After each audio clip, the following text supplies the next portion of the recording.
Welcome, my name's Dr. Jason W. Morrison and I'm a theologist from New South Wales, Australia. Psychologists help people with themselves and other people, and theologists help people with themselves and God. Galatians 6 and verse 1. Brethren, if a man is overtaken in any trespass, you who are spiritual, restore such a one in a spirit of gentleness, considering yourself, lest you also be tempted. Now Jesus said in his ministry, do not judge or you'll be judged. There was a reason for that. The things we judge are the things we become. And Paul knew this, and that's why he said, considering yourself, lest you also be tempted. Now, it says here, if a man is overtaken in a trespass, and let's consider all the context of what we've studied in Galatians up till now. Now, if a man is overtaken in a trespass, you who are spiritual, restore such a one in a spirit of gentleness. Everything to do with trespass and sin up to this point has had to do with law. Law leads to sin, which leads to adultery and all those other things in Galatians 5, and then leads to death, eventually leads to death.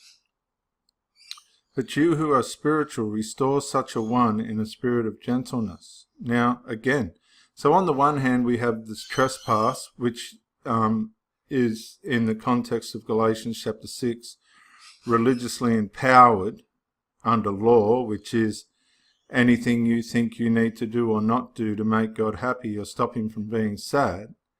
And then it says, you who are spiritual, restore such a one in a spirit of gentleness.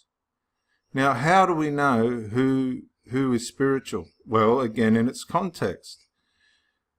Anything that you think you need to do or not do to make God happy or stop him from being sad, on top of the finished work of Christ, is a person that's not spiritually sound.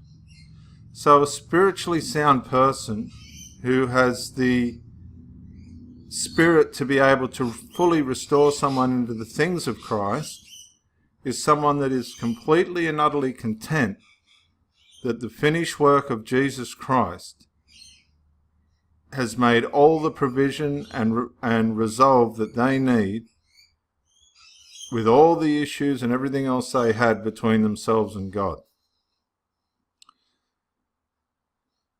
That is a healthy spiritual person.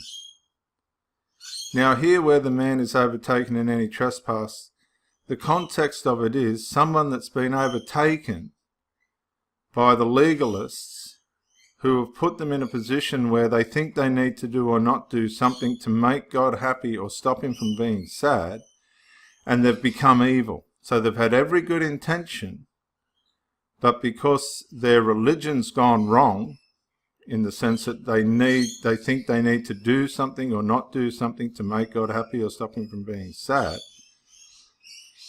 they've gone astray. But the only person that can really help a legalist, if they're prepared to listen, is someone that's completely content and at peace with the fact that the finished work of Christ is enough. Otherwise, that person who approaches a legalist will also be in a see, it's very hard not to be a legalist. It's very hard not to think there's something you need to do or not do to make God happy or stop him from being sad. And where Paul says, considering yourself lest you also be tempted, that's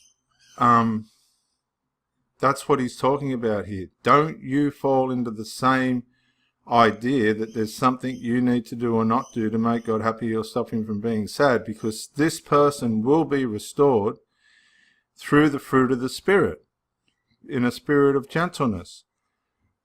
Against such things there is no law, Galatians 5 and 23.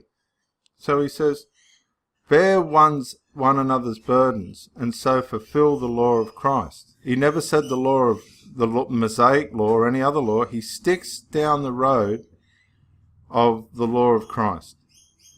For if anyone thinks himself to be something when he is nothing, he deceives himself. And again, he's talking about anybody that thinks there's something they need to do or not do to make God happy or stop God from being sad, is deceiving themselves. And on that controversial note, I'll see you on the next talk. Yeah, Dr. Jason Morrison Theologist again. I just want to say thank you for watching the videos, and hope you got plenty of self-rediscovery and freedom out of it. Watch it on YouTube. Please share or like, maybe even comment. Watch it on Facebook, like, comment, share. But most of all, get out and live. This isn't a rehearsal. You've got a one-off life. Don't let your loyalty and your faithfulness blind you to the life that you should be experiencing. Till the next video, thank you for watching, and bye for now.